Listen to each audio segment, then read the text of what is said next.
এখন আবার কে ফোন করলো? হ্যালো। আপনি কি পূর্ণিমা বিশ্বাস বলছেন? হ্যাঁ, আমি পূর্ণিমা বিশ্বাস বলছি। আপনি কি এসআইআর এর ফর্ম ফিল আপ করেছেন? না না, আমি এখনো করিনি। আমি বিএলও অফিস থেকে বলছি, আমরা অনলাইনে এসআইআর এর ফর্ম ফিল আপ করছি। অনলাইন কি হচ্ছে? আমি তো জানি বাড়িতে লোক এসে করে নেবে। তাহলে আপনি অনলাইনে ফর্ম ফিল আপটা করে নিন। আচ্ছা ঠিক আছে, আমি করে নেব। আচ্ছা, আপনার আধার কার্ডের নাম্বারটা বলুন। আচ্ছা, আপনি একটু লাইনে থাকুন, আমি ডকুমেন্টসগুলো জোগাড় করে নিই। ভালোই হলো, এখন বাড়িতেই সবকিছু হয়ে যাচ্ছে। হ্যালো, আমি ডকুমেন্টস বের করেছি, এবার বলুন। আপনার আধার কার্ডের নাম্বারটা দিন। 99। কি ব্যাপার?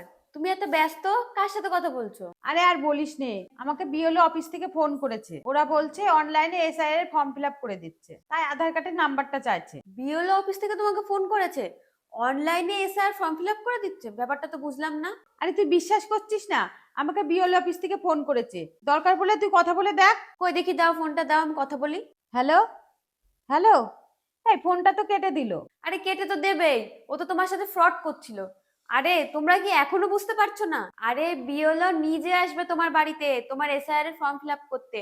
আর তোমার কোনো সমস্যা হলে তুমি বিএলও কে ফোন করবা, বিএলও তোমাকে ফোন করবে না। সব থেকে বড় কথা হলো, তোমার নাম্বারটা বিএলও এর কাছে পৌঁছলো কি করে সেটা একবার ভেবে দেখেছো? তুমি না জেনে না বুঝে তুমি তোমার আধার কার্ডের নাম্বারটা যাকে তাকে দিয়ে দিচ্ছিলে। তুমি কি ভুলে যাচ্ছ তোমার আধার কার্ডের সাথে ব্যাংকের লিংক করা আছে?